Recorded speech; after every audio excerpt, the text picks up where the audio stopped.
내란 우두머리 혐의로 기소된 윤석열 전 대통령과 비상계엄 사태 주요 가담자들의 결심 공판이 진행 중입니다. 네, 오전부터 윤 전 대통령 측 변론이 장시간 이어지면서 특검의 구형 역시 늦어질 것으로 보이는데요.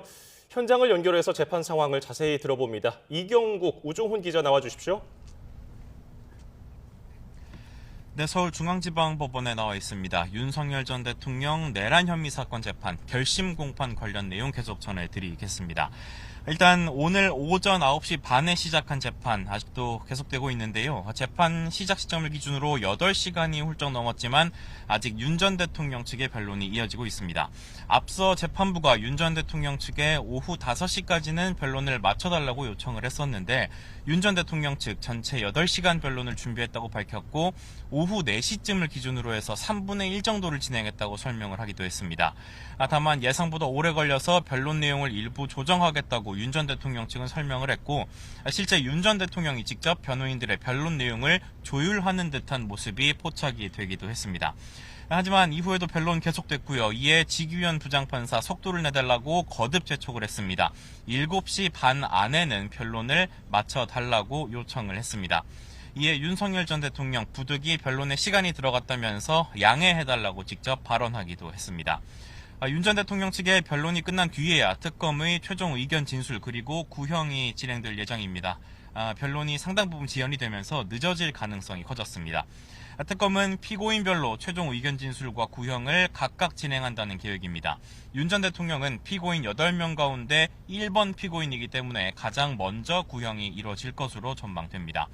구형이 이루어지고 나면 피고인 측의 최종 변론 그리고 각 피고인들의 최후 진술도 이루어질 예정이고요. 재판부가 선고 기일까지 지정하고 나면 내란 재판 변론은 마무리될 것으로 전망이 됩니다. 그렇다면 윤 전 대통령 측 장시간 동안 어떤 내용을 변론하고 있는지 우종훈 기자가 정리해드리겠습니다. 네, 윤 전 대통령 변호인의 이 변론 요지 중점적으로 설명을 드리겠습니다. 윤 전 대통령 측은 이 계엄 선포를 할 수밖에 없었던 이유에 대해서 3가지 주제로 나누어서 릴레이로 발언을 했습니다. 이번에도 윤 전 대통령 측은 부정선거론과 야당의 예산 삭감으로 국정이 마비 상태였다는 점을 강조했습니다. 윤 전 대통령을 지동설을 옹호하다 가택연금된 갈릴레오 갈릴레이에 비유하면서 다수가 언제나 진실을 말하진 않는다라고 발언을 했습니다. 재판부가 계엄 이유와 관련해서 중복되는 변론을 빼달라고 하자 윤 전 대통령은 직접 겹치지 않는다는 취지로 발언을 하기도 했고 이후에도 변호인의 변론 중간중간에 참여하며 직접 발언을 이어가고 있는 상황입니다. 앞서 오전에 김계리 변호사는 윤 전 대통령이 기사 쪼가리로 탄핵됐다며 헌재 파면 결정이 이번 사건 유죄 입증 근거로 활용되면 안 된다고 주장을 했고 오후에는 야당의 거듭된 탄핵이 계엄 선포의 이유가 됐다라고 주장을 하기도 했습니다. 네, 오늘 결심 공판 늦은 시간까지 진행될 것으로 예상이 되는 가운데 오늘 변론이 종결되고 나면 내란 혐의 사건 재판 이제 선고만을 앞두게 됩니다. 지규현 부장판사 앞서 재판 과정에서 다음 달 그러니까 2월 안에는 1심 선고를 내리겠다고 밝힌 바 있습니다. 다음 달 초 중앙지법 판사 정기 인사가 예정돼 있고 이에 따라서 다음 달 말쯤에는 실제로 판사들이 이동할 예정인데 이 전에는 선고가 이루어질 것으로 예상이 되고 있습니다. 만약 선고 전에 인사이동으로 재판부 구성에 변동이 생길 경우에는 앞서 진행됐던 재판 내용들을 다시 확인하는 공판 갱신 절차를 진행해야 해서 선고가 늦어질 수밖에 없기 때문입니다. 비록 결심이 늦어지긴 했지만 아직 재판부가 2월 안에 선고하겠다는 방침에 변함은 없는 것으로 파악이 되고 있습니다. 그렇다면 특검이 오늘 비상계엄 사태의 정점 윤석열 전 대통령에게 어떤 형을 구형할지도 주목이 되는데 앞서 진행된 구형 관련 특검의 논의 상황도 전해주시죠.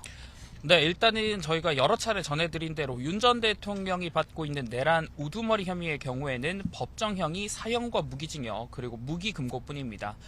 취재를 해보니 특검은 강제노역을 하지 않는 금고형은 고려하지 않는 거로 전해졌습니다. 결국 특검의 고민은 사형이냐 무기징역이냐인데 이를 결정하기 위해 지난 8일 특검보들과 특검이 모여서 6시간 동안 회의를 진행을 했습니다. 이 수사기간이 끝나서 특검을 떠났던 특검보들이 이 사무실이 있었던 서울고검으로 모여서 장시간 회의를 이어갔습니다. 당시 논의 내용을 좀 살펴봤더니 한쪽으로 쏠리지 않고 여러 의견이 나왔던 거로 파악이 됐습니다. 특검이 결국 어떤 결론을 내렸을지 향후 구형이 주목되는 상황인데, 특검은 구형 전 최종 의견 진술에서 구형량을 결정하게 된 배경을 설명하는 데 집중할 것으로 보입니다. 특검 내부에서는 윤 전 대통령에 대해 정상을 참작하거나 구형량을 낮출 사유는 찾기 힘들다는 목소리가 나오는 것으로 파악이 됐습니다. 네, 윤 전 대통령은 이 특검 측 구형에 이어질 최후 진술을 통해서 본인의 최후 진술을 통해서 특검 측의 주장을 탄핵하기 위해서 힘을 쏟을 것으로 예상이 되는데요. 윤 전 대통령 최후 진술에 어떤 내용이 담길지도 우종훈 기자가 예측해봤습니다. 네, 먼저 윤 전 대통령은 지난 탄핵 심판 당시는 물론 지난달 열린 체포방해 혐의 사건 최후 진술까지 직접 작성해서 본인이 발언을 했던 것으로 전해집니다. 윤 전 대통령은 본류인 오늘 내란 재판 결심 공판을 위해서 직접 수십 쪽 분량의 최후 진술을 준비한 것으로 알려졌습니다.